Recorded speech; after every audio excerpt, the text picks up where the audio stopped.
Je me présente Jean-Marc Naïventose et je suis le commissaire général du salon. Et je vous remercie pour votre présence très variée et très nombreuse pour cette conférence sur les conséquences de la loi. Donc, qu'adviendra-t-il après 2015? Une question que tout le monde se pose et pour lesquelles nous sommes encore en attente de réponse, puisque notre Premier ministre doit faire une annonce dans les prochains jours sur les fameux aménagements qui ont été préconisés par la sénatrice Claire-Lise Campion. Pour répondre à ces différentes questions et vous apporter plus d'informations sur le réel contenu de la loi et de ses conséquences, donc j'ai à mes côtés différents intervenants. Madame Marie Procoletta, que vous connaissez sans doute tous, déléguée ministérielle à l'accessibilité, qui va clore l'ensemble des interventions. Bien évidemment, vous aurez la possibilité de poser des questions, je vous rassure. À mes côtés, Jean-François Malbranc, qui est président de la commission accessibilité, sécurité et sûreté du groupement des autorités responsables de transport.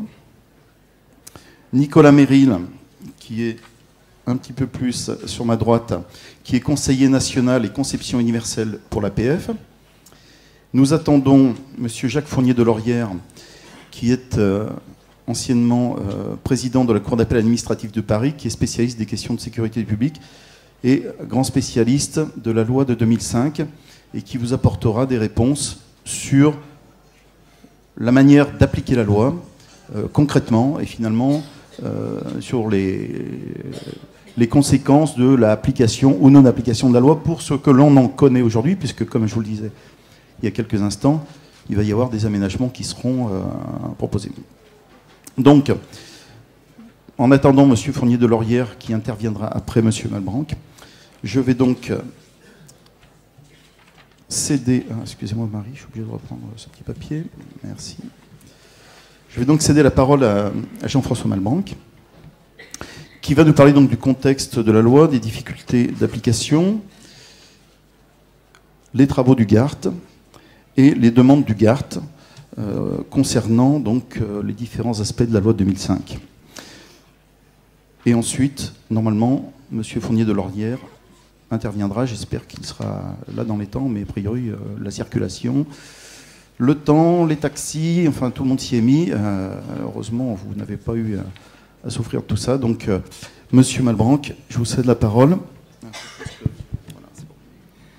Alors, je vous demande de bien parler dans le micro parce qu'on a souvent des problèmes de son et les gens se plaignent dans le fond, même s'il y a des haut-parleurs un peu de partout. Mais voilà, il vaut mieux rester figé. Ou alors, peut-être un micro. Non, je pense que ça va aller. Je vais adapter la position et la distance du micro à ma parole. Alors, je vous remercie d'abord de cette invitation. C'est toujours quelque chose qui me passionne d'intervenir dans ce cadre-là. Alors, à savoir que donc le GART, le groupement des autorités responsables de transport public, pour ceux qui ne connaissent pas trop, c'est une association nationale qui réunit pratiquement tous les transports publics de France, je veux dire, à l'exception de la SNCF, puisque c'est une autorité un peu spéciale, mais sinon, pratiquement toutes les autorités sont représentées, que ce soit les villes, les intercos, les régions sont également présentes, donc la SNCF est un peu concernée, je veux dire, par le biais de la région par rapport au TER. Donc, par rapport aux élus, il n'y a jamais été question de vouloir remettre en cause, je vais dire, la loi de 2015. On y a beaucoup travaillé dans l'élaboration initiale. On peut se rappeler déjà qu'on avait dit à l'époque, il avait été proposé un délai de 5 ans. On avait dit, si vous mettez un délai de 5 ans, on sait que rien ne se fera. Donc on avait mis un délai de 10 ans. Malheureusement, entre deux, il y a eu cette fameuse crise financière des années 2008 qui ont mis un peu un plat et en difficulté, je veux dire, beaucoup d'investissements. Ce qu'on peut constater quand même, c'est l'engagement de pratiquement tous les politiques. Parce qu'il n'y a pas eu d'arrêt sur les projets. Il y a peut-être eu un arrêt sur les aménagements, mais tous les projets d'accessibilité ont quand même continué. On sait qu'il y a quand même certains mauvais élèves, et Mme Prosqueta pourra nous en parler tout à l'heure. Il y a des SDA qui ne sont toujours pas, à l'heure d'aujourd'hui, élaborés. Ils ne sont pas toujours prévus ni élaborés.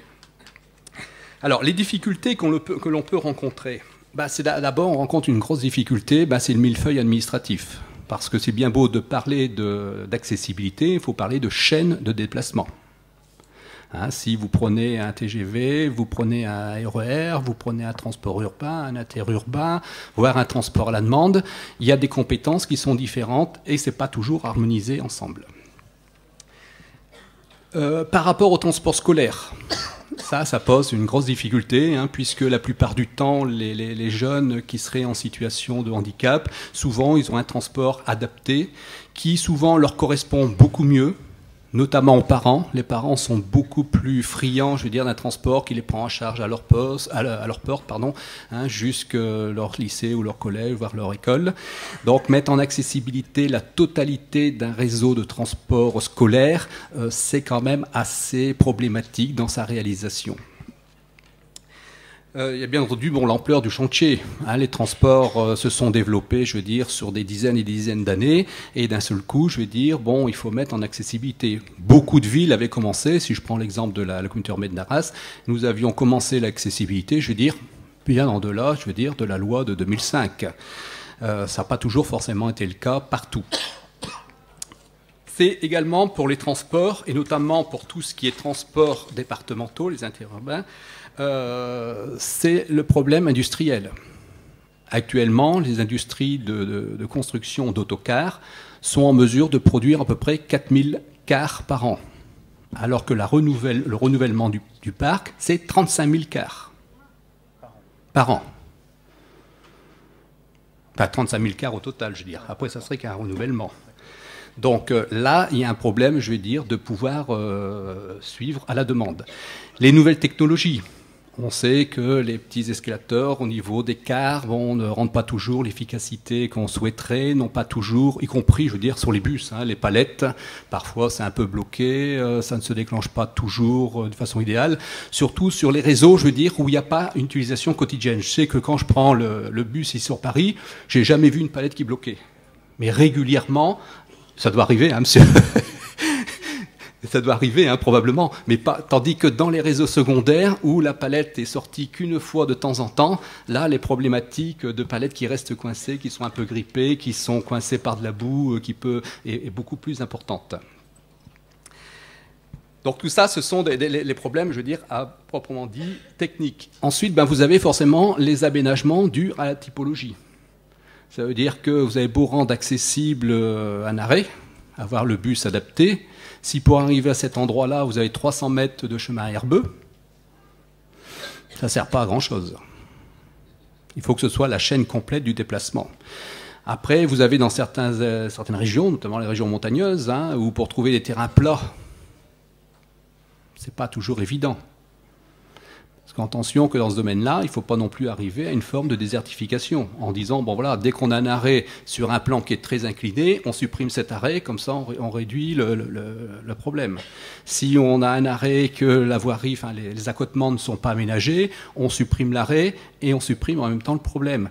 Il faut être très prudent par rapport à ce risque de moindre aménagement, voire de désertification à certains endroits.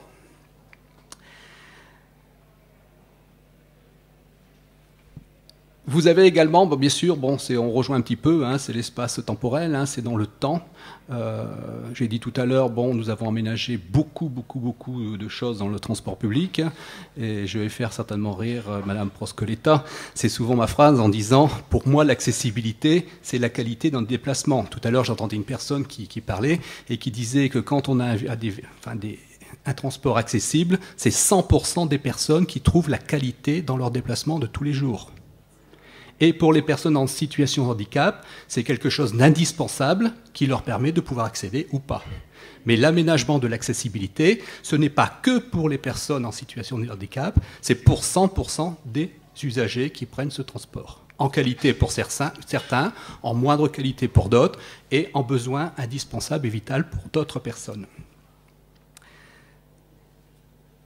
Donc là, par rapport au délai qui serait éventuellement prévu, hein, on avait souhaité que pour notamment les transports urbains, un délai de 3 ans, ça nous paraît, je vais dire, très risqué. On risque dans 3 ans d'être obligé de refaire quelque chose de spécifique parce que tout ne sera pas fini, surtout si on veut aménager la totalité de notre réseau.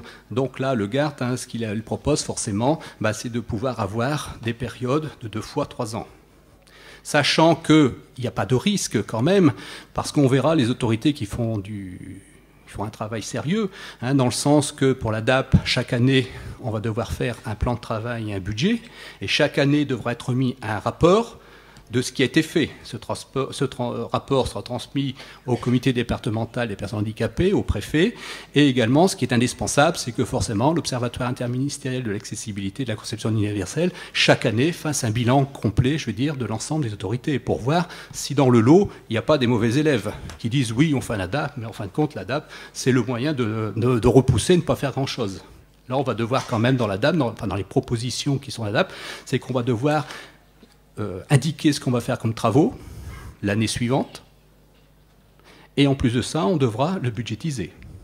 Donc au bout d'un an, c'est très facile de voir si l'autorité organisatrice de transport fait son travail continu à une vitesse un peu plus élevée, forcément sa mise en accessibilité, ou si elle ne le fait pas. Donc on pense quand même qu'il serait de faire un peu comme dans l'interurbain.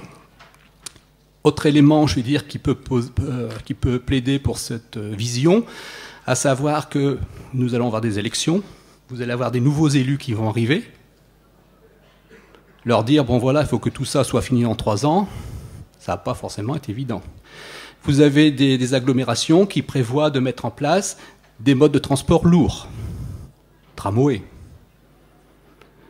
bus à haut niveau de service, voire certaines autorités qui prévoient de changer leur façon, leur circuit, d'un circuit en étoile remplacé par un circuit circulaire, par exemple. Si on fait des aménagements et qu'une fois que le service est fini, forcément, il y a une restructuration complète du réseau, ben, un tas d'aménagements auront été faits pour rien. Donc on pense qu'à une prolongation possible avec des étapes, comme j'ai dit tout à l'heure, comme c'est prévu un petit peu dans les propositions qui ont été faites dans les travaux par rapport à l'agenda programmé. Bon, je pense que c'est un délai qui est tout à fait raisonnable et qui est tenable. Parce que ce qui serait dommage, hein, c'est de dire 3 ans pour l'urbain et qu'au bout de 3 ans, on dise bah non, on a passé, il faut de nouveau renouveler. Tout ça devra se faire en permanence, en concertation avec les associations. Et je souhaiterais dans l'avenir que les comités d'accessibilité, les commissions communales, hein, soit communales, soit intercommunales d'accessibilité, jouent un rôle plus important avec les associations, hein, de telle façon qu'on fasse des aménagements en concertation. Parce que quelquefois, nous, élus, on fait des aménagements, et les associations nous disent, vous savez, là, vous auriez fait que ça, c'était suffisant. Et avec ce coût-là, vous auriez pu aménager cet endroit-là et cet endroit-là. Quelquefois, on a tendance à faire la Rolls, alors que la Clio est largement suffisant. Mais ça, c'est les utilisateurs de tous les jours qui peuvent nous aider et nous aiguiller par rapport à ça. Voilà un peu, de façon synthétisée, hein, je veux dire, la vision du GART et puis les propositions, enfin certaines propositions, hein, par rapport au travail qui nous attend. Merci de votre écoute. Merci, Monsieur Valbanque. Juste une question, enfin même 2 questions. Donc la loi a été votée en 2005, les décrets d'application ont été votés un peu plus tard. Il y a quand même eu un certain nombre d'années qui sont passées.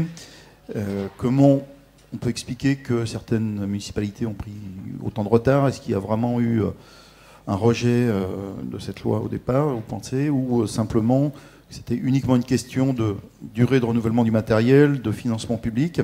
Et ensuite, j'aimerais que vous nous parliez de... Finalement, on parle des transports publics, non des transports publics, et dans les transporteurs privés, est-ce que vous pouvez nous en parler? Alors, je ne pense pas qu'il y ait eu de vue négative par rapport à ça. C'est quand même une grande cause nationale, je veux dire. Hein. La dame qui parlait encore tout à l'heure, elle a bien parlé, ça commence de la maman avec sa poussette. Hein. Donc, ce n'est pas uniquement pour dire, voilà, il n'y a que les personnes en fauteuil roulant ou il n'y a que les personnes non-voyantes ou malvoyantes. Hein.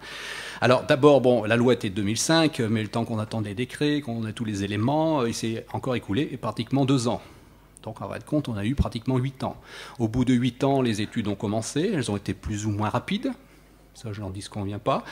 Et ensuite, il y a la mise en place. Quand la mise en place s'est commencée, moi, je l'ai vu sur le territoire de la côte urbaine, on est rentré, je vais dire, dans une crise mondiale. Là, on n'est pas une crise franco-française, mondiale, hein, sur les finances, avec des baisses de recettes très importantes, avec des dotations d'État également qui ont baissé. Donc il a fallu forcément, parce que c'est vrai qu'on ne fait pas, je vais dire, une a priori financière sur l'accessibilité. Ça fait partie des priorités. On a le transport public, mais on a également tous les ERP à aménager dans nos agglomérations.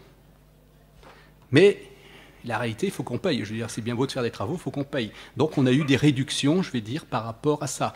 Après, il y a toujours eu ces interrogations. Ça, j'ai oublié d'en parler tout à l'heure, mais j'en profitais, vous m'en parlez. C'est par rapport aux incapacités techniques avérées. Ce qu'on souhaiterait quand même, c'est qu'on définisse dans certains cas des incapacités techniques avérées, de telle façon qu'elles ne soient pas soumises au bon vouloir de tel comité départemental à tel endroit. Qu'une AO, qu'elle sache que sur un plan incliné d'autant de degrés, bah, hop, c'est assimilé à une ITA, et qu'elle mette en place un transport de substitution à cet endroit-là. Donc on souhaiterait que pour certains aspects techniques, que ce soit préétabli. Donc je vous dis ça ralentit fortement. Mais vous pouvez remarquer d'une façon globale, personne n'a eu un arrêt de sa politique d'aménagement, de mise en accessibilité. Il y a eu des ralentissements. Et le retard que l'on a pris, c'est dû à ça. C'est pour ça que je dis, ce n'est pas un échec qu'on ne soit pas à 100% accessible au premier, c'est un demi-succès. Demi-succès, c'est qu'on a fait beaucoup d'aménagements, on a continué l'aménagement malgré les réductions budgétaires, ce qui prouve que ça fait partie des priorités, parce que dans beaucoup d'autres domaines, on a eu des arrêts complets de certains projets. Là, on n'a pas eu, enfin, la plupart des autorités organisatrices, on n'a pas eu d'arrêt de projet en disant c'est le statu quo pour l'instant. Alors, ensuite, vous avez une égalité très importante. L'urbain, c'est une chose. Il y a très longtemps que les AO achètent des véhicules à plancher bas aménagés. Oui, les AO, c'est les autorités organisatrices de transport. Hein. Par exemple, l'Île-de-France, c'est la RATP, hein, je veux dire, qui est autorité. Donc, c'est par rapport à un territoire.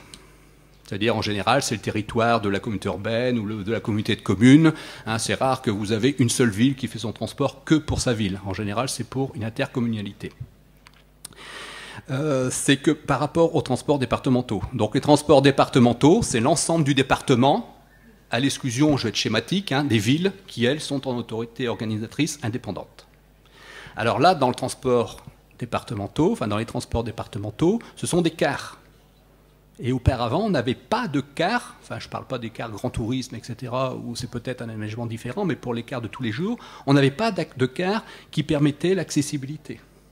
Ils étaient même très difficilement accessibles aux personnes qui ne sont pas en situation. Souvent, ça tourne fort, c'est étroit, puis il y a plusieurs marches à monter. Donc eux, ils ont la totalité du parc à remplacer. Alors, en ce qui concerne les entreprises privées, et là, ça peut poser un problème. Je ne sais plus à quelle conférence on m'a dit, il y avait actuellement encore certains transporteurs qui achetaient des véhicules non équipés. La loi l'interdit. Je pense que Mme Proscoletta, hein, on ne peut plus acheter un véhicule à l'heure d'aujourd'hui qui n'est pas aux normes de l'accessibilité. Soi-disant qu'il y en a qui trouvent encore les filons, je veux dire, pour arriver. Bon, ça, c'est une anomalie.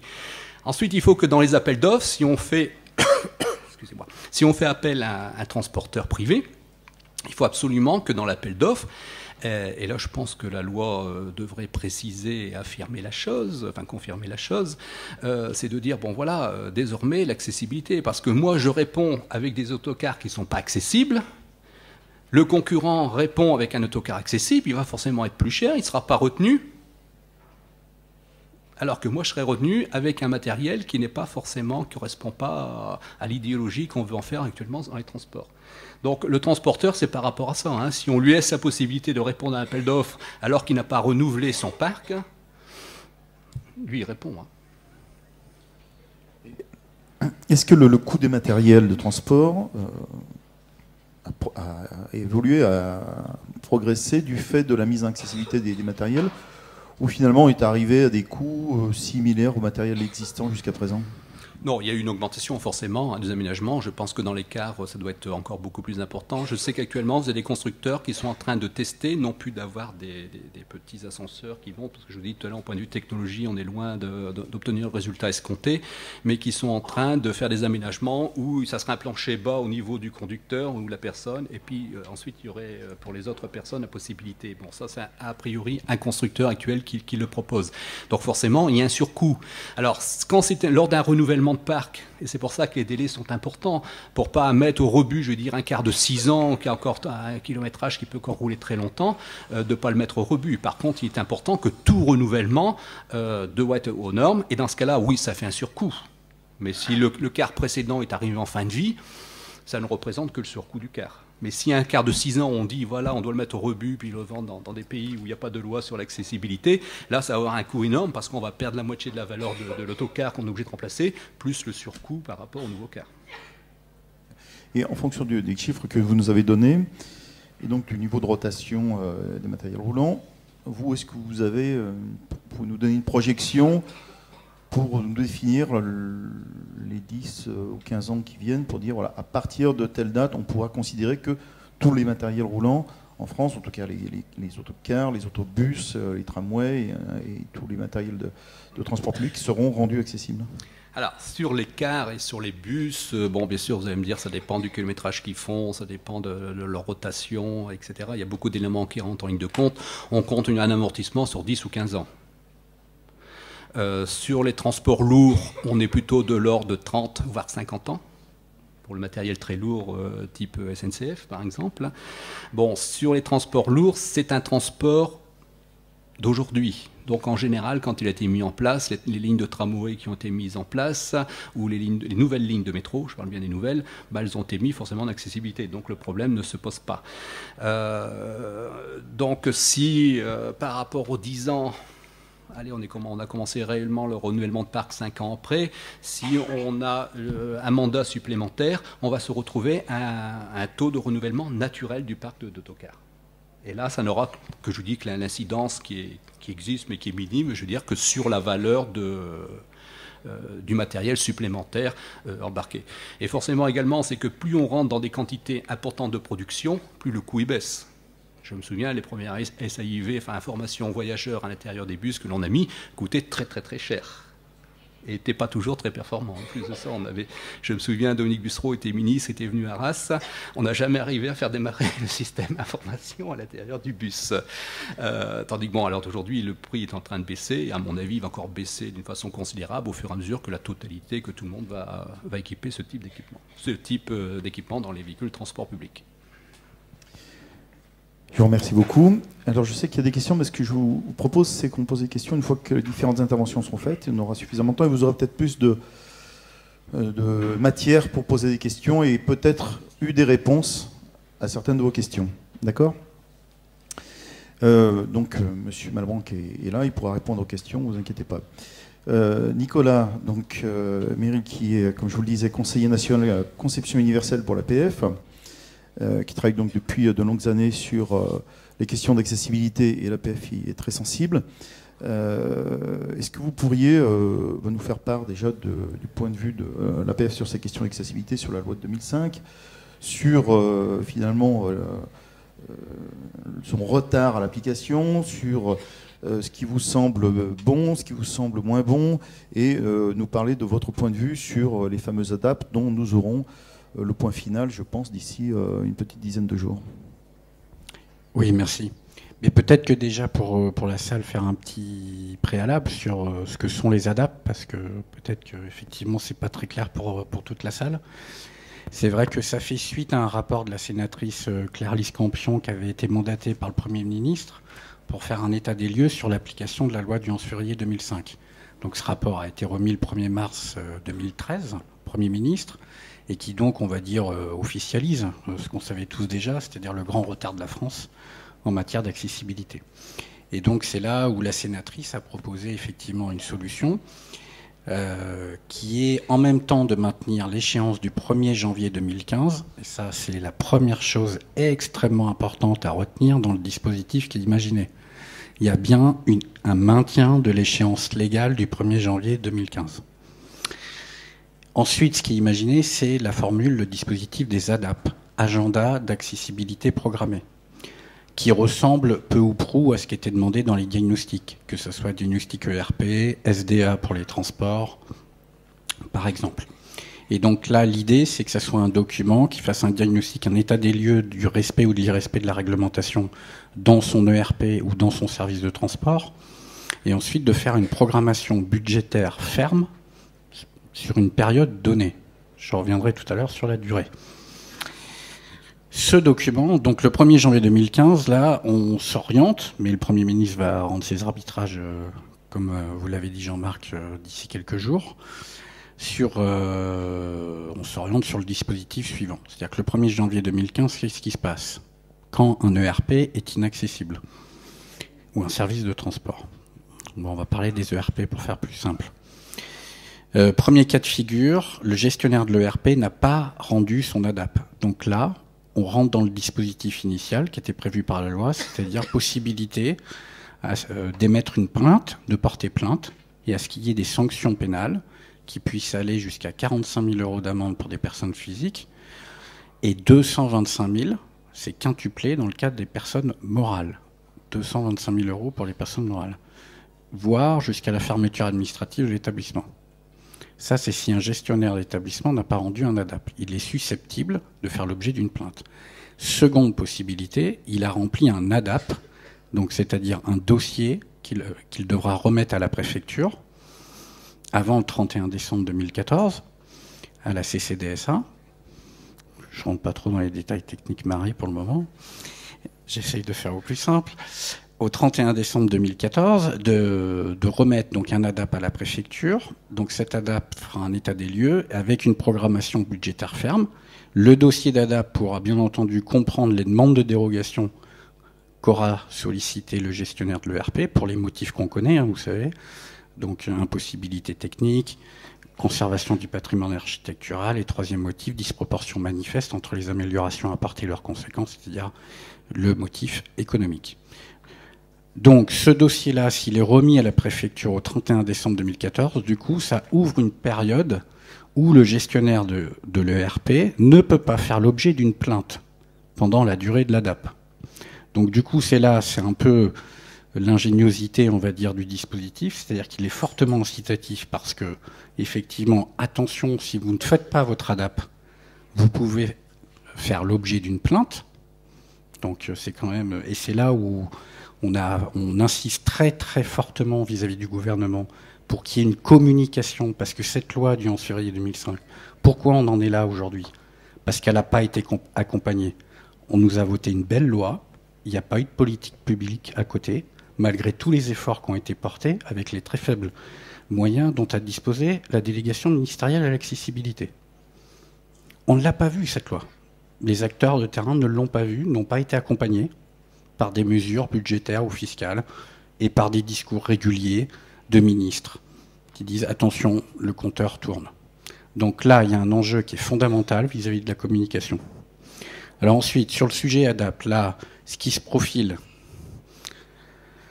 c'est 3 ans pour se mettre en accessibilité pour les ERP de 5e catégorie, c'est-à-dire ceux qui reçoivent le moins de public, donc on va dire plutôt les commerces de proximité, on va dire, ou les petits services publics. Et également, ça concerne le transport urbain. Ensuite, 6 ans pour les autres ERP et pour les transports interurbains, c'est-à-dire les liaisons de cars départementales. Et puis, 3e cas de figure, donc pour les gestionnaires de ERP qui ont un patrimoine important, mais c'est une notion qui reste à définir, c'est un point très important, 9 ans. Et il y a encore une incertitude concernant le transport ferré. Alors, un coup c'est 9, un coup c'est 12, on ne sait pas très bien. Voilà. Donc voilà ce qui est prévu pour le moment. Mais peut-être que Marie pourra répondre à la question. En tout cas, donc la position de l'APF, c'est que bien évidemment, il faut rappeler l'histoire. Hein. C'est que première loi sur l'accessibilité, 30 juin 1975. Deuxième loi, 11 février 2005. Là, on est à 11 mois de l'échéance et on nous en remet pour entre 10 et 12 ans. Donc c'est pas entendable. C'est pas entendable parce que même si c'était le délai de 3 ans qui concernerait les ERP et que ça concerne 80% des ERP, ça serait déjà un bel objectif s'il était entériné, mais ça ne fait pas la chaîne du déplacement. L'objectif du 11 février 2005, c'était bien la continuité de la chaîne de déplacement. Et là, le compte n'y est pas. Et la colère des adhérents à l'APF, elle est grande là-dessus. Donc là, le compte n'y est pas. Le compte n'y est pas non plus parce que il n'y a pas eu d'accompagnement par une politique publique.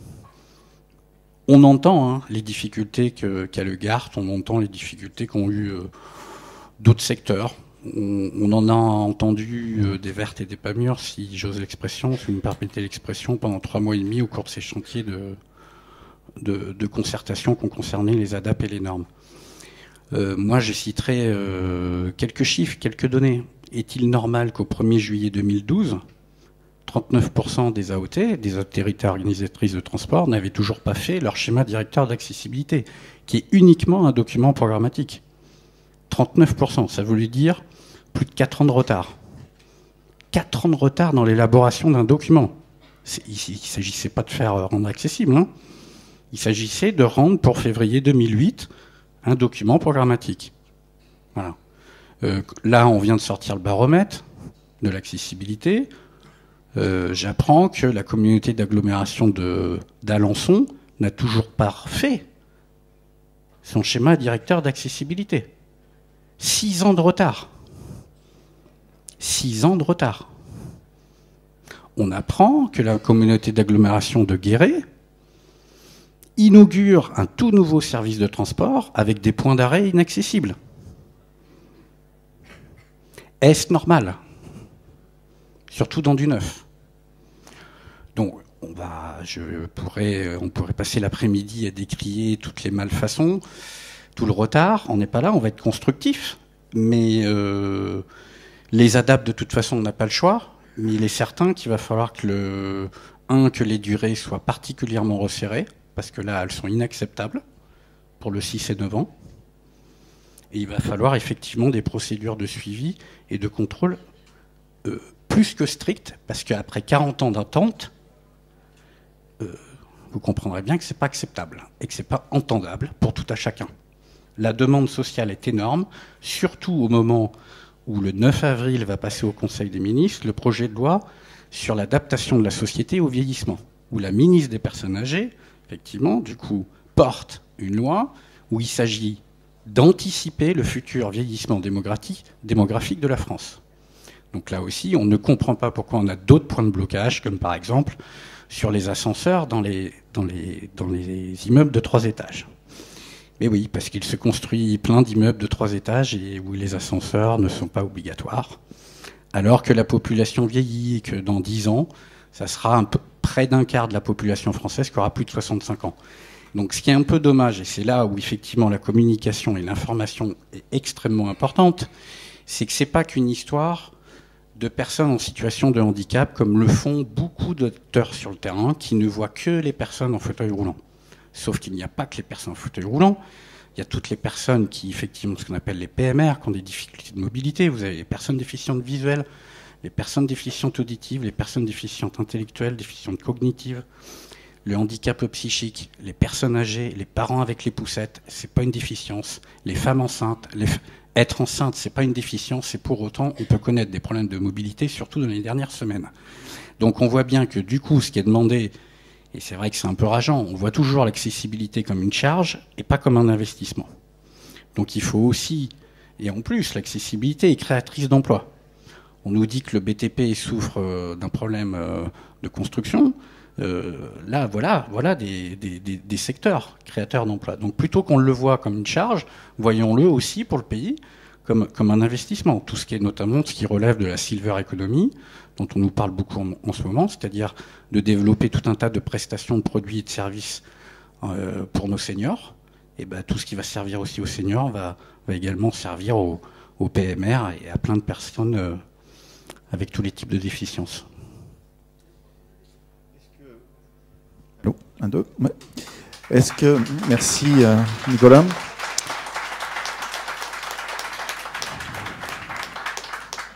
Est-ce que vous pourriez nous dire si l'APF envisage de mener des actions à partir du 1er janvier 2015, des actions significatives pour marquer les esprits, ou vous allez rester dans la mouvance actuelle?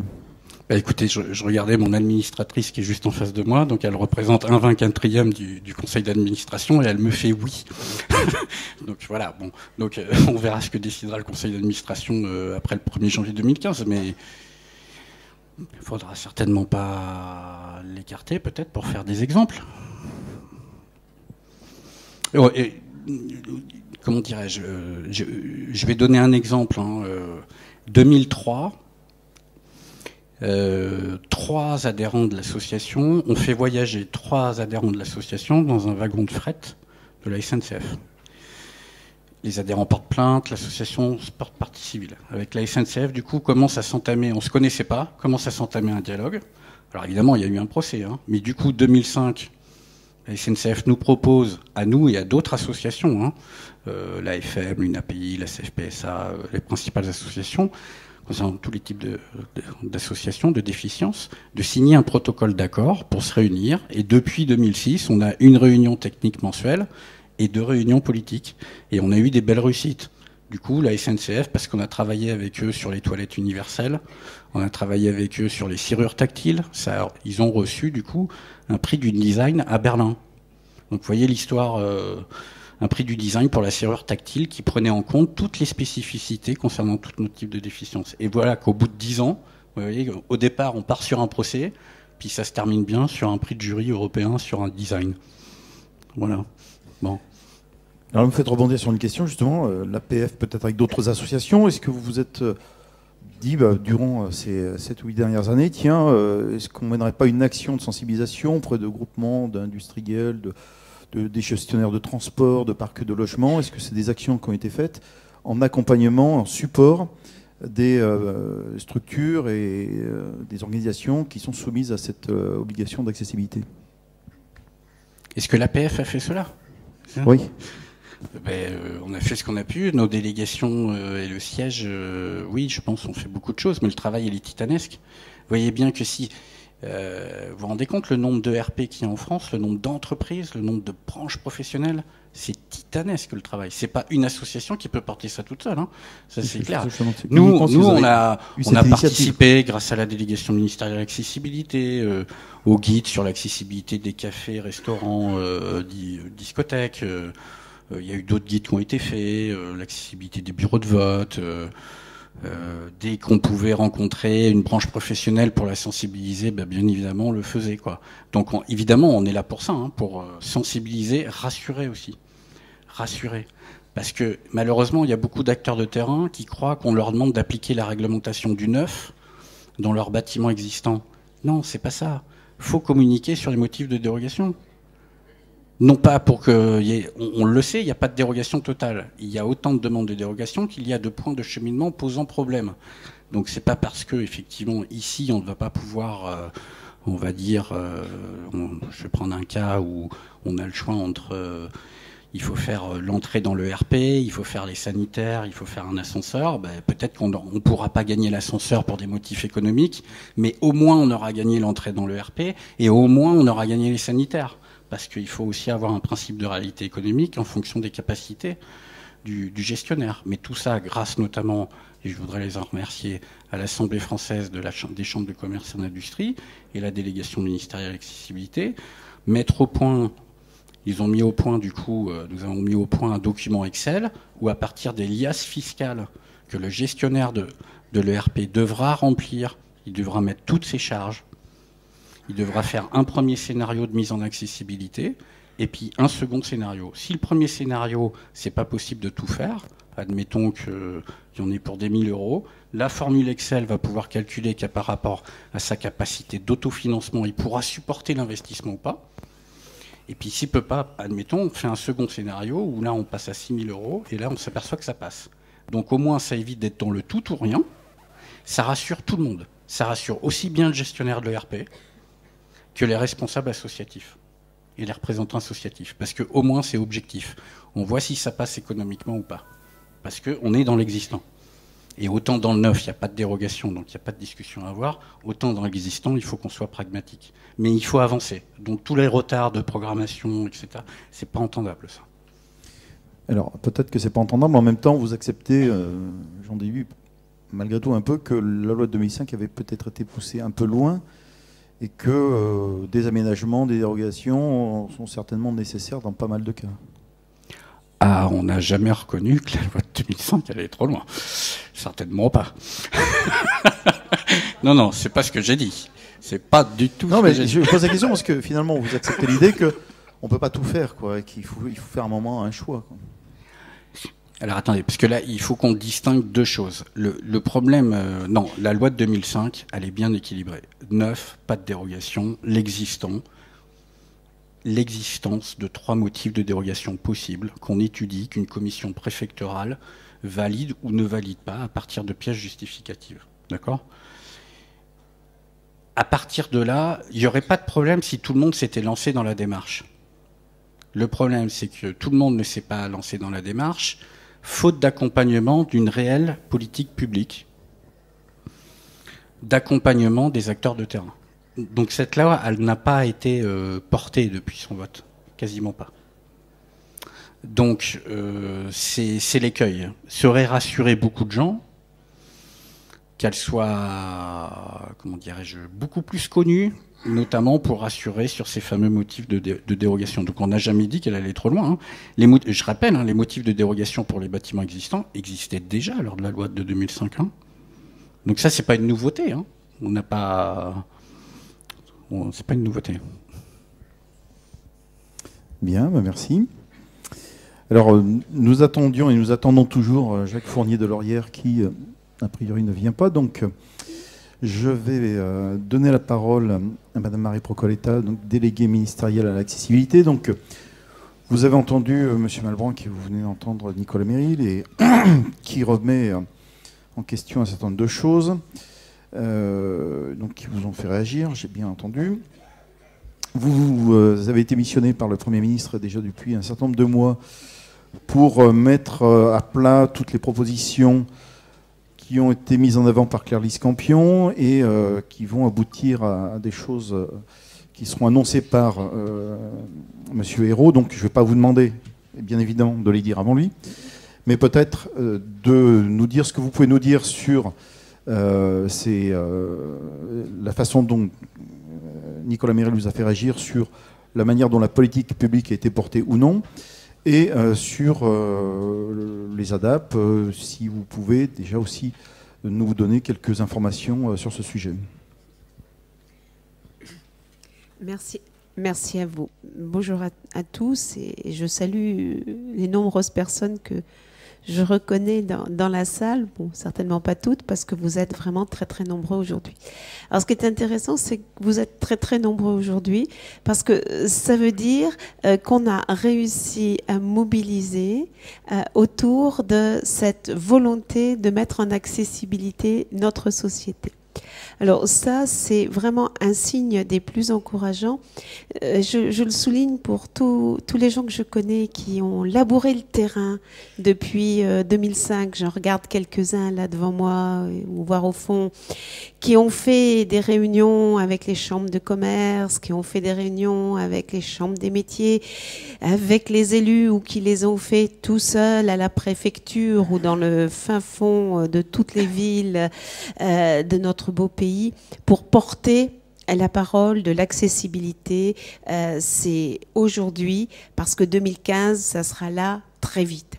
Alors c'est vrai que quand on fait la photographie aujourd'hui, on a un peu tendance à oublier tout cet engagement, je dirais, des anonymes de la fonction publique, mais aussi des autres secteurs, parce que les chambres de métiers, notamment les chambres de commerce, se sont aussi beaucoup engagées pour porter le discours. Un discours qui n'était pas si facile que ça à porter. Parce que en 75, on avait déjà mis en place tous les beaux objectifs, pas vraiment beaucoup d'outils derrière. En 2005, là, les associations ont bien compris qu'il fallait marquer le terrain, et les outils ont commencé à apparaître. Et avec ça, on voit là qu'on a eu les premières avancées, les premières modifications. Mais n'oublions pas, hein, pour vous qui l'avez vécu plus que moi d'ailleurs, 2005, certains se sont dit c'est pas possible, ils n'ont pas voté ça. 2007, certains croyaient encore qu'ils pourraient faire changer la loi. Et la semaine dernière, m'a-t-on dit, dans un colloque autour du... Bon, dans un colloque, certains disaient « mais tout va changer ». Donc, ne pas croire que c'est facile, que c'est gagné, mais aussi ne pas croire que nous n'avons pas la dynamique. Jean-François Malbranc nous a expliqué trop de difficultés. C'était trop, Jean-François, c'était trop. Quand on veut, on doit pouvoir y arriver et on voit bien que sur votre terrain, vous avez fait le job, vous avez fait le boulot.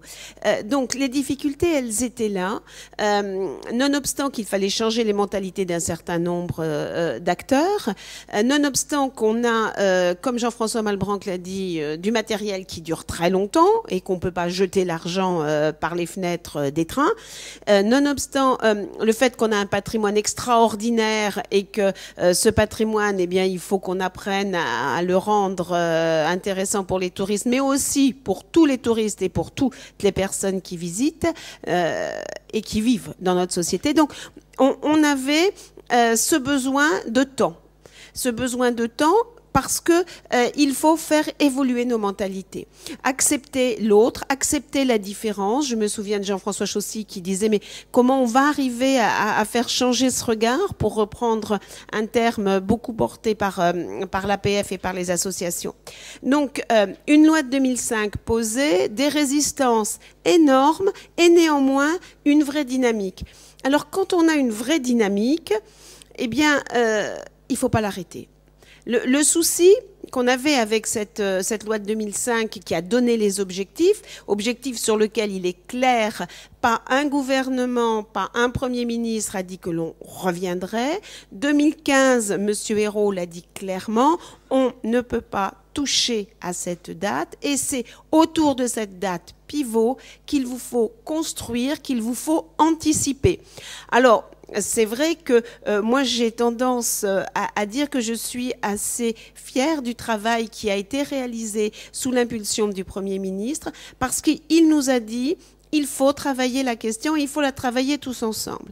Alors ça, je dois dire que c'était bien la première fois que sur ce secteur, on arrivait à avoir une décision claire, franche, avec, comme il l'a dit à la sortie du comité interministériel du handicap, je veux une ordonnance et je veux des sanctions pour que ce que vous proposerez soit réel et bien mis en œuvre et pas uniquement des sanctions par le juge.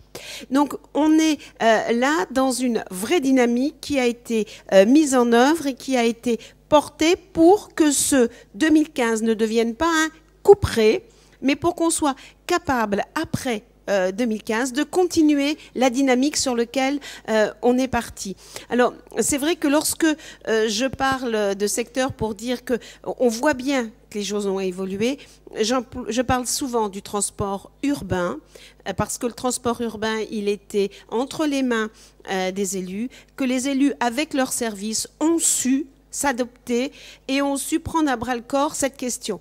Donc, on a là des vraies réponses. Pas partout, c'est vrai. Pas de façon uniforme, c'est vrai. Mais nous sommes tous électeurs des responsables de ce secteur. On a de la même façon, au niveau des établissements qui reçoivent du public, un travail qui a été fait par les élus, qui est aussi très important, avec les mêmes caractéristiques que celles que je viens de décrire. Alors, un rejet de la loi, tout d'un coup, dans les années 2010, tout le monde a dit mais non, de toute façon, c'est pas possible. On voit bien que ça n'évolue pas. Et puis à partir de 2010, ben, tout le monde s'y est mis. Et on a montré tout ce qui existait, tout ce qui avait été fait. Et là, eh bien, on a vu quand même le reflux des gens qui disaient bah, de toute façon, comme personne ne l'a fait, il n'y a pas de raison que moi je le fasse. Et on a senti très nettement que le paradigme était en train de changer. Alors, c'est là que Claire-Lise Campion a pu dire, bien, pour passer 2015, eh bien, il faut continuer, mais il faut, c'est un mot que je ne devrais pas dire, contractualiser. Mais ce n'est pas un contrat, l'ADAP. Hein. Ça, il faut bien oublier tout de suite que je l'ai dit. Mais il faut qu'il y ait un véritable engagement, que cet engagement il soit clair, qu'il soit indiqué financièrement, que ce soit ensuite, que cela donne lieu à un vrai suivi et à un suivi qui soit fait de façon paritaire et pas par les fonctionnaires pour lesquels je disais qu'ils s'étaient beaucoup engagés pour que sur le terrain on sache vraiment de quoi on parle. Donc depuis le 10 octobre, nous avons passé 140 heures ensemble, Nicolas. Eh oui, je suis obligée de l'avouer en public. Mais il y avait Michel aussi, qui est là-bas au fond. Il y avait Guy, qui est là aussi. On était donc un certain nombre à construire. Deux choses essentielles. La première, c'est donc ce dispositif qui pourra être mobilisé par ceux qui veulent continuer l'accessibilité, puis ceux qui n'ont pas trop envie de voir le juge. Comme le juge n'est pas avec nous aujourd'hui, déjà, ça nous rassure. Donc, on a cette possibilité et on l'a construit ensemble. Alors, vous avez bien entendu en écoutant Jean-François Malbanc et Nicolas Méril, ils n'ont pas dit la même chose. Hein, il y en a un qui a dit, ben, moi j'ai besoin de plus de temps, puis un autre qui a dit, ben, là il y a trop de temps de donner. Donc, il va falloir, pour le Premier ministre, trouver le juste équilibre. L'outil qui va permettre de continuer, l'outil qui sera attractif, Nicolas nous l'a dit, mais un outil qui soit aussi efficace. Tenir compte de choses qui sont simples, qui sont combien j'ai de temps pour pouvoir mettre en accessibilité, quelle est ma capacité financière, quelles sont les difficultés techniques, sachant que s'il y a bien un point sur lequel tout le monde s'est mis d'accord immédiatement, c'est que l'accessibilité, ce n'est pas des bouts d'accessibilité, mais c'est l'accessibilité telle qu'elle est prévue alors, dans la réglementation. Et ça, c'était un point essentiel. Et c'est parce que ce point essentiel a immédiatement été posé que se pose la question du délai. Parce que si effectivement il avait été possible pour chacun de dire bah, moi je fais ce petit bout d'accessibilité parce que j'ai ça comme moyen financier, bah, à ce moment-là on aurait pu dire qu'on pouvait le faire en 2 ans ou qu'on pouvait le faire en 1 an ou en 3 ans. Non, l'option qui a été travaillée a été d'essayer dans une équation de réunir ces différents éléments pour qu'on ne se retrouve pas avec un couperet comme 2015, un couperet qui est difficile à gérer aujourd'hui. Alors, je disais un rapport, un chantier autour de cet outil, l'agenda d'accessibilité programmée, et puis un autre chantier autour des normes pour essayer de redonner du sens, essayer de simplifier et tenir compte du fait que depuis 2007, beaucoup de choses ont pu être faites et que l'on voit là où cette réglementation, elle a été efficace, là où elle n'a pas été vraiment efficace, et puis surtout pouvoir prendre en compte les types de handicap qui n'étaient pas suffisamment connus au moment de la loi de 2005 pour qu'on ait la réglementation qui permette de répondre aux attentes des personnes.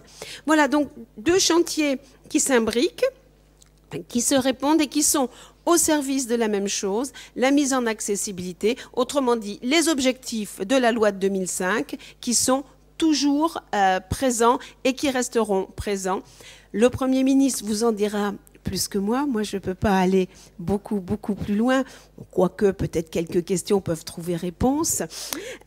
Quoi qu'il en soit, il est bien clair que nous avons besoin de la force de tous pour que ce dispositif réponde vraiment aux attentes.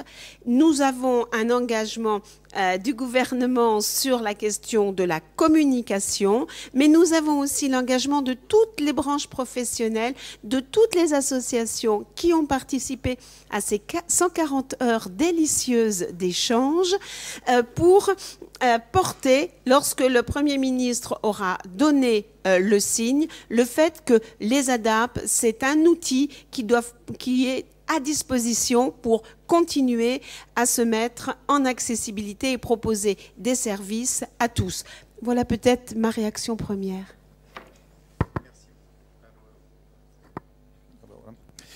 Merci beaucoup, Madame Procoletta. Alors, au cours de ces 140 et quelques heures de concertation, est-ce que vous êtes arrivé à un consensus ou est-ce que c'est finalement le gouvernement qui l'a emporté sur ses propres idées? Est-ce que vous pouvez dire est-ce qu'il y a quelque chose qui s'est vraiment dégagé d'unanime? Alors, l'unanimité s'est faite sur il faut que tout soit accessible. Quand on fait l'ADAP, on va à l'accessibilité. Ça, c'était vraiment un point essentiel. C'est pas je décide moi du niveau d'accessibilité que je veux mettre en œuvre. Ça, c'est un point premier.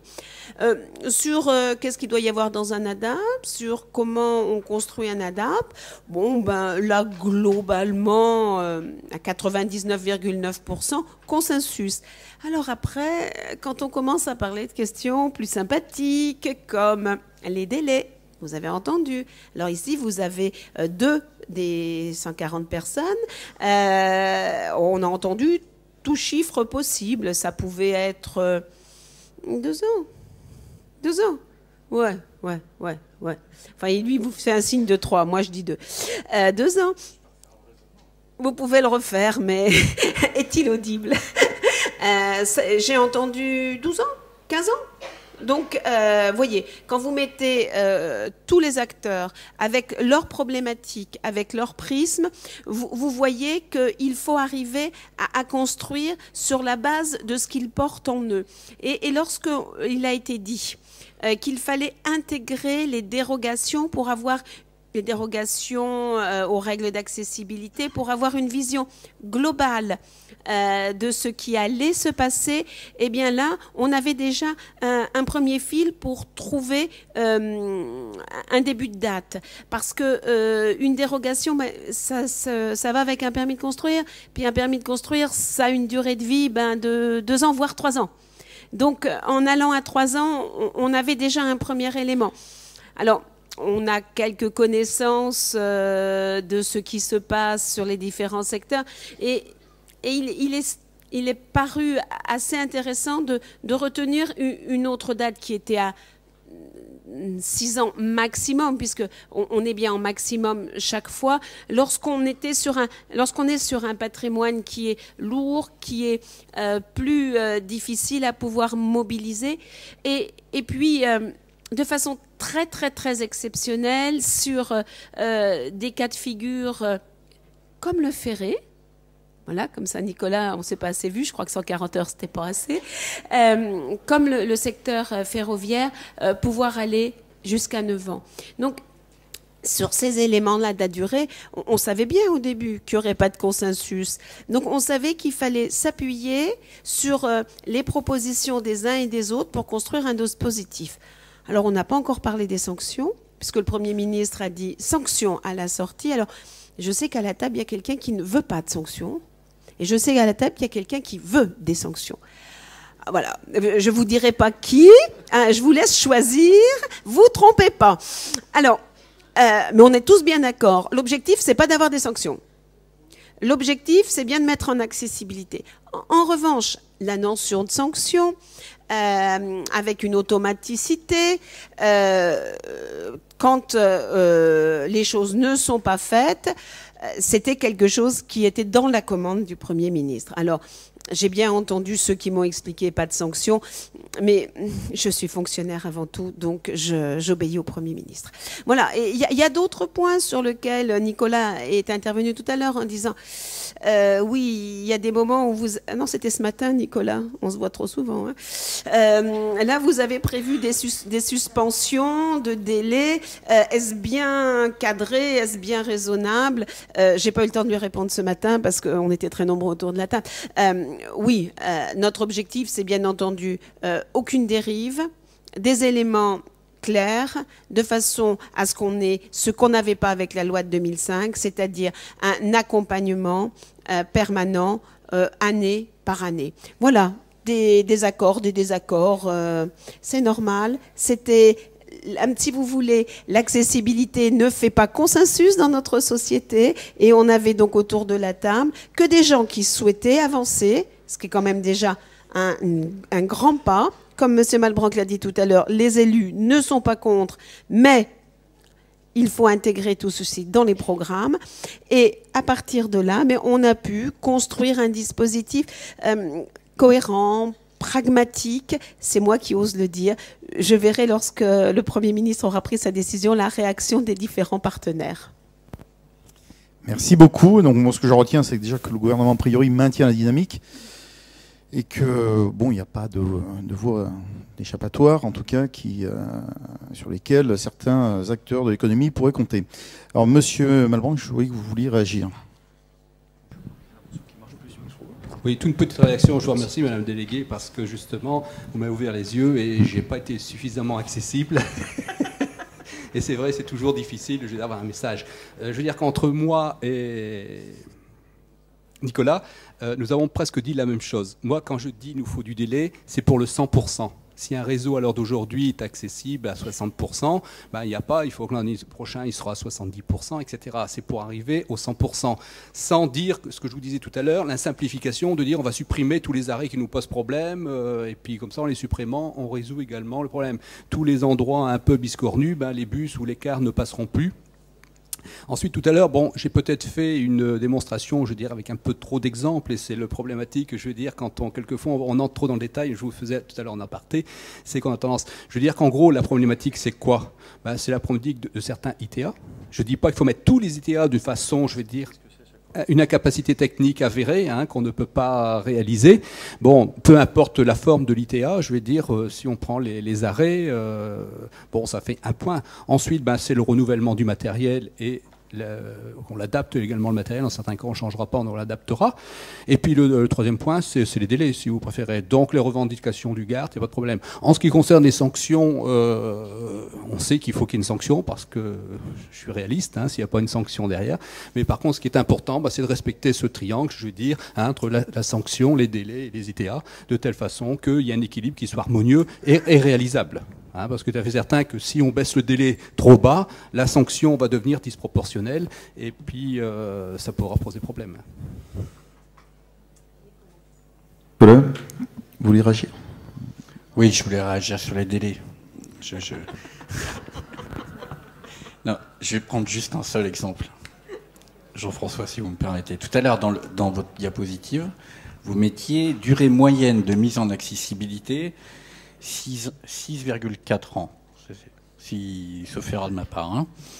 Bon, si on fait 2015 moins 6, on va arrondir à 6,5, on tombe à juin 2008. Juin 2008, c'est quelques mois après février 2008, qui était la date d'échéance du dépôt du schéma directeur d'accessibilité. Vous voyez bien qu'on aurait pu réussir. Donc, nous demander 6 ans de plus. Vous voyez bien que le gap, il est trop grand, ça passe pas, la pilule, elle est trop amère, là. Vous voyez bien.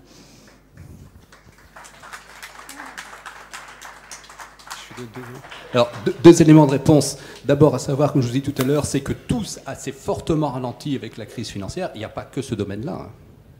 Dans les collectivités, tout s'est fortement ralenti par rapport à ça.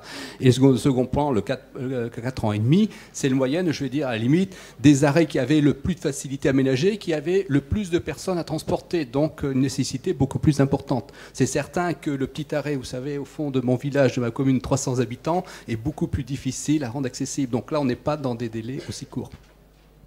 Mais en ce qui concerne, moi, je ne peux pas parler au nom de toutes les agglos, je peux vous dire que la CU, la communauté urbaine d'Arras, si on n'avait pas eu ces réductions budgétaires, en 2015, on aurait arrivé à 98 ou 99 d'accessibilité, il n'y a pas de problème.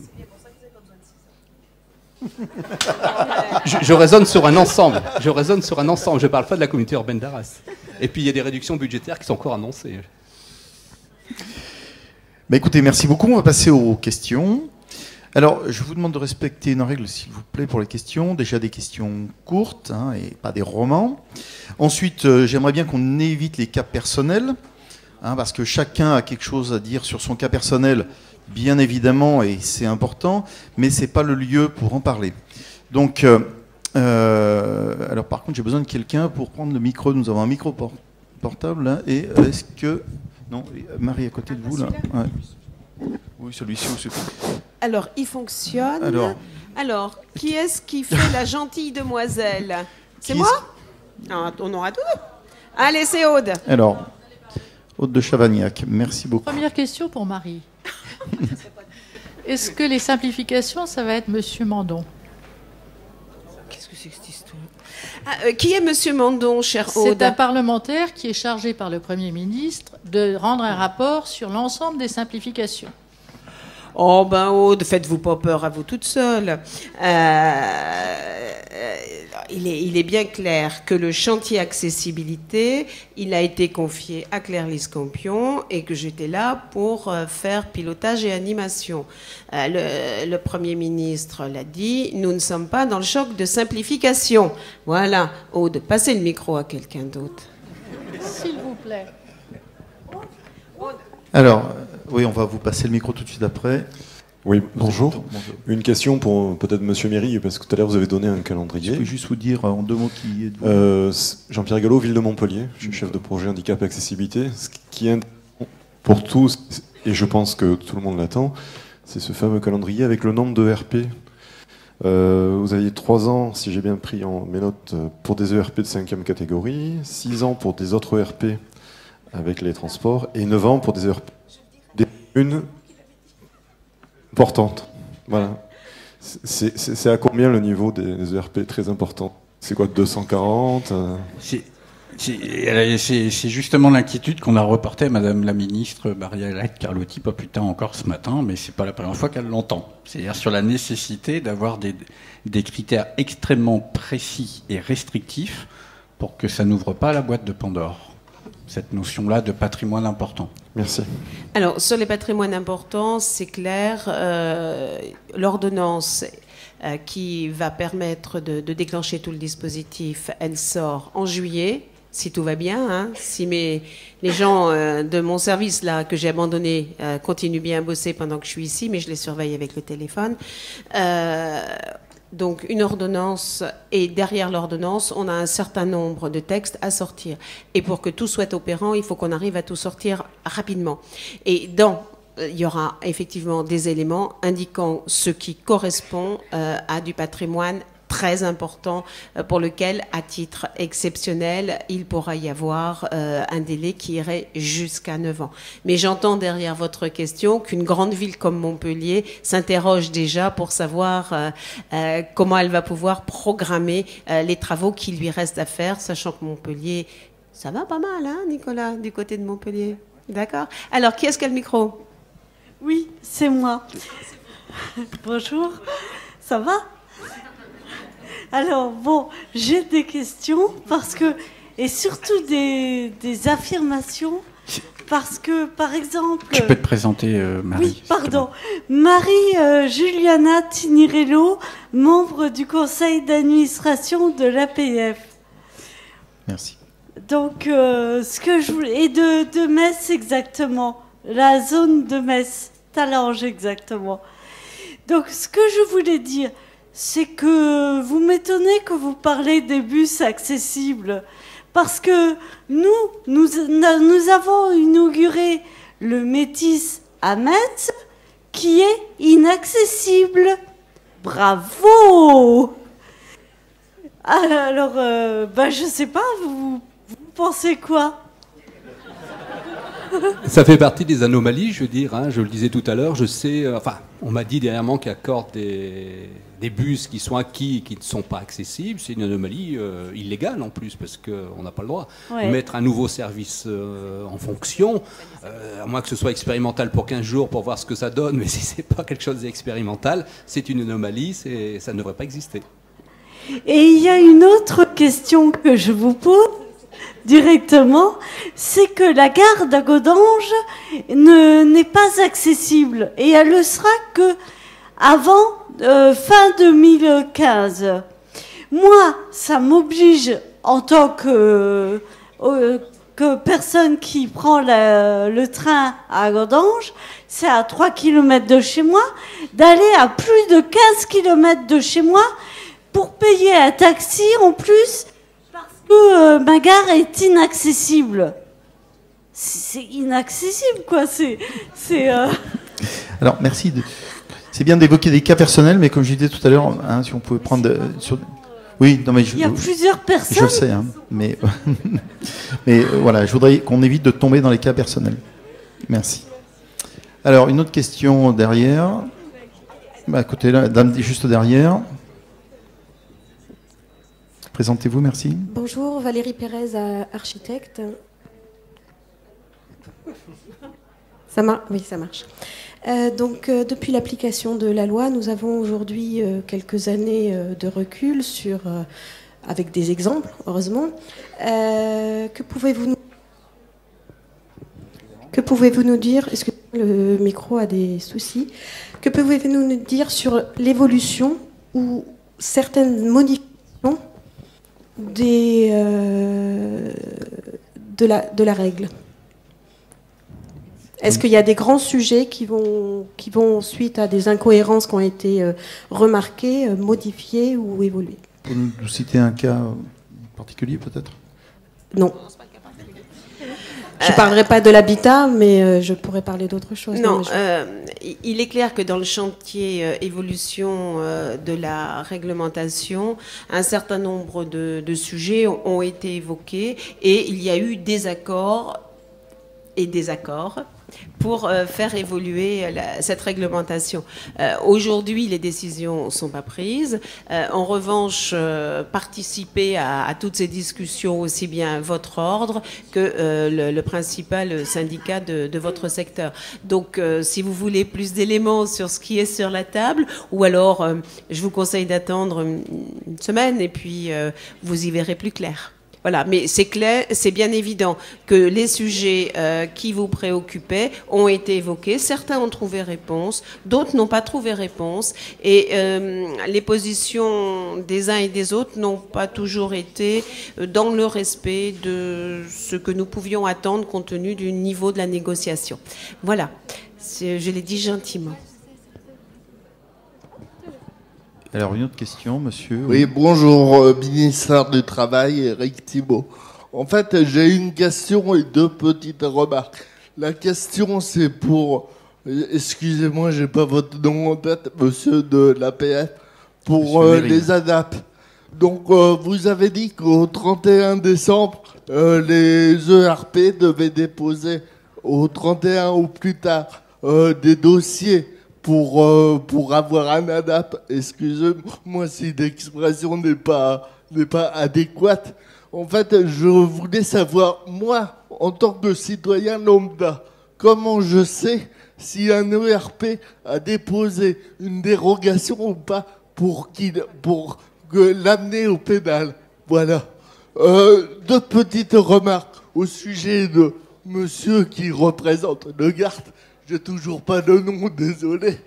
Vous nous avez dit qu'à Paris, les palettes pour les autobus, vous n'avez pas vu de dysfonctionnement. Bah, si vous voulez, moi je vous emmène sur la ligne 64. Il y en a plein. Donc, vous pouvez me suivre quand vous voulez. Voilà. Et dernière question, c'est ironique bientôt.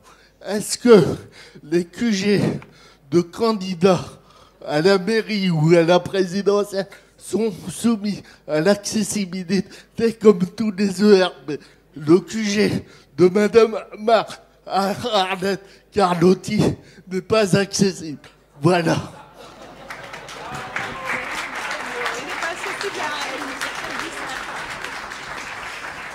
Alors, une réponse de la part de Nicolas sur... Oui, alors effectivement, c'est une demande, vous avez complètement raison. C'est vrai que le 1er janvier 2015, il va falloir qu'on puisse savoir, nous, si le gestionnaire de l'ERP a déposé un ADAP ou pas, parce que sinon, ça va être assez compliqué de le savoir. Donc il ne faudrait pas non plus engorger les tribunaux, le cas échéant. Donc ça serait mieux de savoir effectivement si le gestionnaire a déposé un ADAP ou pas. Alors, une des modalités de réponse, ce point-là, je parle évidemment sous contrôle de Marie Proscoleta, de Madame la déléguée ministérielle, demeure à trancher. En tout cas, il y a une chose qui est sûre, c'est que l'ADAP, non seulement il devra être transmis à la préfecture, à la CCDSA, mais également il devra être transmis pour information, obligatoirement, aux commissions communales et commissions intercommunales pour l'accessibilité. Parce que l'objectif derrière... Parce que ce qui serait très important, ça serait que les mairies, notamment, puissent dresser une liste des ERP qui se sont rendus accessibles. Parce que quel est notre problème? C'est de ne pas pouvoir identifier le boucher qui s'est rendu accessible, le coiffeur, le boulanger, etc., etc. Donc au moins qu'on puisse avoir une liste tenue à jour des ERP qui se sont progressivement rendus accessibles. Parce que là, pour le coup, c'est de l'information pratico-pratique dont on a besoin. Mais ce point-là, vous avez complètement raison, et on l'a relayé. Alors, Oui, on va dire que vous aviez en l'APF des personnes qui ont bien su négocier, et je pense pouvoir commencer à dire que la mission de la CAPH va évoluer. Je pense que ça soucie pas aujourd'hui, je peux le dire, puisqu'on avait du consensus autour de cela, pour que effectivement les CAPH s'intéressent aux ADAP, que les membres des CAPH puissent aller voir sur le terrain à partir du moment où elles auront entre les mains un ADAP, qu'elles puissent voir avec les évolutions les rapports qui seront rendus à une périodicité, mais comme dit Nicolas, n'entrons pas trop dans les détails, les décisions ne sont pas prises. Officiellement, le Premier ministre n'a pas parlé. Donc on a ces éléments-là, la possibilité pour les membres des CAPH d'aller voir sur place et de transmettre l'information au préfet et à la personne qui a signé l'ADAP sur ce qu'il a vu lorsqu'il s'est rendu et ce qui a pu être vu au niveau de la CAPH, avec une mission pour la CAPH de suivre, comme elle le fait au niveau du logement, de suivre au niveau des ERP pour informer de la montée en puissance. Donc c'est par la communication qu'il y aura aussi une autre incitation au dispositif ADAP. Merci. Alors, une autre question, au fond, présentez-vous, merci. Oui, bonjour, Jean-Philippe Chouika, fondateur de la société Cap Access. En fait, Cap Access, aujourd'hui, accompagne essentiellement des ERP de 5e catégorie pour le montage de dossiers. Alors, c'est plus tellement des diagnostics aujourd'hui sur les ERP de 5e catégorie. Ils ont besoin qu'on rentre directement dans le dur et qu'on dépose les notices dans les CCDSA. Donc, pour faire un peu le lien à ce que disait Nicolas Méril concernant les CCDSA, moi, ma question aujourd'hui, les CCDSA font un très gros travail avec des rythmes différents d'une commune à une autre. Une semaine, tous les 15 jours, ils se réunissent et ils regardent les dossiers et traitent éventuellement les dérogations ou donnent un avis favorable, et donnent un avis favorable toujours. Ma question, c'est de dire, il y a déjà un énorme travail. Est-ce que la date du 31 décembre 2014 pour déposer les ADAP, si on a presque aujourd'hui 600 ou 700 000 ADAP qui vont être déposés avant le 31 décembre 2014, est-ce que les CCDSA pourront passer en revue tous ces dossiers et donner un avis favorable? Il va y avoir un engorgement. Alors, que les membres, que les secrétaires des CCDSA qui sont dans la salle, qui ne sont pas écroulés de travail, se lèvent. Bon, bah, ils restent assis. Oui, effectivement, il y a du travail. Effectivement, les CCDSA travaillent beaucoup. Elles travaillent au rythme à peu près d'une toutes les 3 semaines dans la plupart des départements français. Oui, pour pouvoir continuer à avoir une fluidité au niveau des dossiers et pour pouvoir traiter les dossiers des ADAP, il va y avoir quelques aménagements qui vont être faits autour du dispositif. Mais soyez assurés que la volonté de l'État est bien d'un suivi de tous ces dossiers, parce qu'il est clair que nous sommes tous attendus au rendez-vous de l'accessibilité. Merci. Il y a déjà une question, Bonjour. madame. Guylaine Tavares, donc on se connaît déjà, enfin en tout cas Marie et Nicolas. Présentez-vous juste, nous dire qui voilà, vous êtes. Donc je suis architecte, mais je fais notamment de la formation pour Handibat. Et moi j'ai une question sur le terrain. Parce qu'aujourd'hui, voilà, vu le mois où on est, et vu ce que vous venez de nous dire par rapport aux échéances, moi je travaille sur le terrain avec beaucoup de commerçants qui pour l'instant forcément attendaient un peu ce qui allait sortir parce que ils étaient déjà en panique par rapport à la loi, donc ils essayaient de voir un peu s'il y avait mieux. Si on a des textes qui sortent qu'en juillet ou en septembre, vous savez très bien que les gens, on a beau les booster, et pour ceux qui me connaissent, vous savez comment je suis, je vais être derrière eux, mais je sais qu'ils vont attendre. Ça veut dire qu'en gros, il va nous rester quoi, 3-4 mois pour faire les ADAP. Enfin, je veux dire, est-ce qu'on peut pas avoir des textes ou l'ordonnance qui sortent plus vite, ou enfin voilà, ça me semble. Enfin là, en gros, moi, tous les commerçants que je croise, ils sont en panique, quoi. Alors, pas de panique à bord, parce que l'objectif, c'est pas de faire de la panique. Hein. L'objectif, c'est de rassurer, c'est de donner un cadre. Alors, Nicolas, tout à l'heure, quand je l'ai regardé, a dit « Bon, je vous donne la date du 31 décembre, mais je n'irai pas jusque dans le détail. » On est allé par pragmatisme un tout petit peu plus loin que ce que Nicolas voudrait que je dise. Donc, Nicolas, bouchez-vous les oreilles. La proposition qui a été faite par le groupe de travail au Premier ministre, c'est de dire... Certes, le 31 décembre 2014 est une date symbolique. Il faut, à cette date-là, avoir dit si on voulez déposer un ADAP ou avoir déposé son ADAP. Mais le délai pour déposer l'ADAP n'est pas un délai... oui, 13 février, mais enfin, vous n'allez pas m'embêter avec votre mois de février, vous, sous prétexte que vous êtes dans les transports. Allez, on va parler des ERP. Donc, 31 décembre, vous déposez votre dossier ou vous déposez votre volonté de faire un ADAP et ensuite vous avez un petit délai qui, quelque part, devrait nous emmener entre la parution de l'ordonnance fin juillet de cette année à fin juillet de l'année prochaine. Donc, mobilisez bien vos gens, mais attendez que le Premier ministre donne les éléments parce que Nicolas et moi, aujourd'hui, là, on est un peu sans filet. Oui, pardon. Jean-Michel Royer, Association Mobilité Réduite, je suis là, bonjour. Juste un petit truc là pour le fun, la personne qui nous a signalé tout à l'heure que la permanence de Madame Carlotti n'était pas accessible, je lui demande de m'envoyer les photos à l'adresse suivante, mobilitéréduite@gmail.com. On se fera le plaisir de le mettre sur Internet, parce que j'estime que quand on est ministre ou quand on est un élu, on doit se faire en sorte de respecter la loi et de montrer l'exemple. Ça, c'est un premier point. Maintenant, je vais venir sur autre chose qui est le après de tout ce que vous avez dit tout à l'heure et qui est très bien. C'est-à-dire qu'effectivement, on fait le maximum pour faire en sorte que les ERP et que la voirie, parce qu'on n'a pas parlé de la voirie, mais que la voirie soit accessible. Le gros problème que nous rencontrons à l'heure actuelle, c'est pour des ERP neufs qui viennent d'être construits ou pour lesquels il y a eu des travaux, on se rend compte qu'il y a quand même des non-respects à la loi. Et ça, c'est pas normal. Donc je veux bien qu'on parle de mise en accessibilité des ERP, mais il serait souhaitable que derrière, les travaux correspondent bien à ce qu'on décidait ou à ce qui a été dit dans les commissions consultatives départementales sécurité et accessibilité. Je peux vous dire que ces derniers temps, notre association passe voir des ERP construits. On ne parle pas de ce qui n'a pas été fait, on parle de ce qui a été fait récemment et nous pointons sans arrêt des non-respects à la loi. Tout ça pourquoi? Parce qu'il n'y a pas de contrôle, parce qu'il n'y a pas de sanction. Sauf si des associations comme l'APF ou comme nous ou comme d'autres intervenons sur le terrain. Deuxième chose, on ne peut parler d'accessibilité d'ERP si la voirie n'est pas accessible.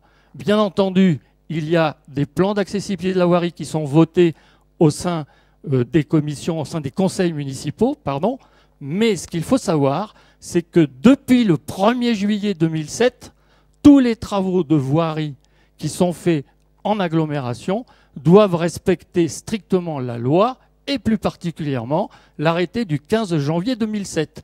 Dans l'arrêté du 15 janvier 2007, vous avez tous les éléments pour que la voirie soit accessible. Eh bien, je vais vous dire une chose, notre association qui parcourt la France, 9 fois sur 10, voit que l'accessibilité de la voirie qui vient d'être faite ou refaite n'est pas conforme à la loi. Donc, parler actuellement, c'est bien. Non, mais c'est une remarque. Et quelle est la question? Qu'est-ce que vous faites pour ce qui n'est pas accessible alors que ça devrait l'être? On est bien d'accord. Tant ERP, tant voirie. Qu'est-ce que je fais? Je vous écoute déjà. Et puis, comprendre que Marie-Arlette Carlotti avait tenté de mettre en accessibilité sa permanence. C'est ce qu'elle nous a expliqué ce matin. Donc, votre invective me gêne un petit peu, monsieur. Sur la voirie, nous n'avions pas mandat de travailler sur la voirie puisque le mandat qui nous était donné, c'était il faut continuer après 2015. Sur le secteur de la voirie, nous avons une réglementation qui est permanente et qui s'inscrit dans le temps. Par contre, effectivement, ça a été un vrai sujet d'échange, de discussion, parce que, comme vous le faites remarquer, si la voirie n'est pas accessible, on a un maillon de la chaîne qui ne va pas bien et les commerçants ne comprennent pas pourquoi eux doivent se mettre en accessibilité. Donc vous verrez dans le dispositif qu'il a été prévu un petit quelque chose pour que cela puisse évoluer. Alors ensuite, quand vous dites qu'il n'y a pas de contrôle, je pense que c'est pas tout à fait vrai dans la mesure où le dispositif a mis en place des attestations de fin de chantier, de fin de chantier qui sont remis au maire. Le maire, à partir de ces éléments, décide s'il y a ouverture ou non de l'ERP. Donc, comme ça a été dit tout à l'heure par Nicolas, il y a le travail qui peut être fait au niveau du maire. Et puis, non, vous avez eu la parole. Il faut la donner à d'autres après. Et je continue. Et s'il y a des choses qui ne sont pas faites correctement, eh bien, la loi prévoit déjà aujourd'hui que le juge peut intervenir sur toute construction neuve qui ne répond pas aux règles d'accessibilité. Merci. Alors, bonsoir. 2 questions peut-être encore. Après, malheureusement, on a déjà dépassé le timing. Et je sais qu'il y a des gens qui ont prévu de quitter l'enceinte assez rapidement. Alors, monsieur. Oui, bonsoir. Emmanuel Bredon, référent accessibilité à la CCI du Jura. J'ai 2 petites questions. La première, c'est vu qu'au niveau national, il n'y a pas d'incitation financière pour les commerçants. Il y avait le FISAC, mais on est hors délai et on est hors budget. Est-ce que le gouvernement ne pourrait pas inciter les banques qui sont quand même là pour soutenir les commerçants à mettre en place un dispositif unique comme il y a le prêt à la création d'entreprise où c'est le même taux? Je ne pense pas qu'on puisse répondre à cette question ici. Non, mais est-ce qu'on ne pourrait pas réfléchir au fait de contacter les banques? Et ça, c'est le gouvernement qui devrait prendre la main là-dessus pour dire taux unique pour tout le monde. Ça, c'était la première question. Et deuxième question, moi j'ai des commerçants, mais comme dans d'autres départements, qui sont soumis à 2 discours contraires des services de l'État, à savoir, mettez-vous en accessibilité, mais d'un autre côté, votre commune est soumise à un plan de prévention des risques d'inondation, donc il faudrait hausser les sols de 30 cm. Donc c'est un petit peu contradictoire. Et comment on peut gérer ça, nous, au quotidien? Alors, sur la première question, le CIH a répondu aux demandes d'intervention financière et le niveau de la réponse, je pense que vous le connaissez. Sur la deuxième question, sur les PPRI, on s'est intéressé dans nos 140 heures de discussion sur cette question. Il y a d'un côté la dérogation, sinon il y aura des possibilités d'adaptation qui vont être proposées pour que les zones en PPRI ne restent pas des zones interdites à l'accessibilité. Alors, encore une question, je suis désolé, on ne va pas aller plus loin. S'il vous plaît.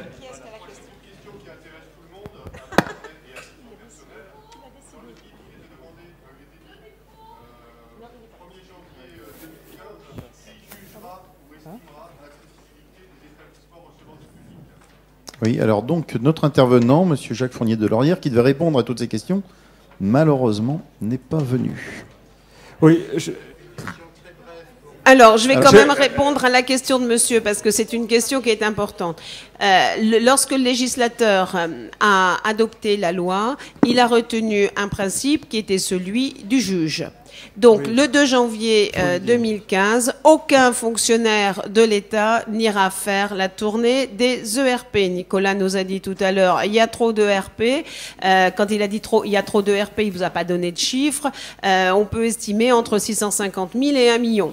Bon, voilà, c'est clair. Donc, l'objectif, c'est plutôt de remettre entre les mains de chacun des citoyens la pression pour qu'il y ait une évolution. Donc, seul le juge est là et votre travail les uns les autres, c'est effectivement de faire monter la pression au niveau local pour qu'il y ait une évolution d'accessibilité. Une dernière question sur ma gauche. Bonjour, Christophe Guénassia, président du CORD, et également porte-parole et membre du comité exécutif de la Fondation pour les monuments historiques. La question, en fait, est importante. Je crois que pour nous, on attend. On a des travaux en cours, on cherche à mettre en ERP. C'est mon cas, qu'est-ce que je fais? J'attends? Certainement pas. Parce que si ça change, en fait, je cherche à le faire. Est-ce que la réglementation peut changer? C'est simplement ma question. La commande du Premier ministre a été claire. Vous simplifiez là où ça peut être simplifié, mais vous ne changez pas les objectifs. Donc, vous ne vous posez pas de questions quand vous êtes architecte. Vous continuez à travailler pour mettre en accessibilité et les éléments vont être connus sous des délais très brefs. Alors, effectivement, il va nous falloir le temps de faire les modifications de réglementation, mais vous aurez l'esprit, le sens et la déclinaison de chacun des points qui vont permettre de plutôt nettoyer les scories d'une réglementation qui avait besoin d'être passée au tamis de l'expérimentation. Écoutez, monsieur, je sais que vous voulez poser une question, mais là, on va devoir s'arrêter. Donc, si vous voulez venir poser votre question, vous pouvez venir nous rejoindre, il n'y a pas de problème. Mais là, je vais lever la séance, remercier tous nos intervenants, remercier tous les participants. Et vous remerciez tous au nom du salon Urbaccess.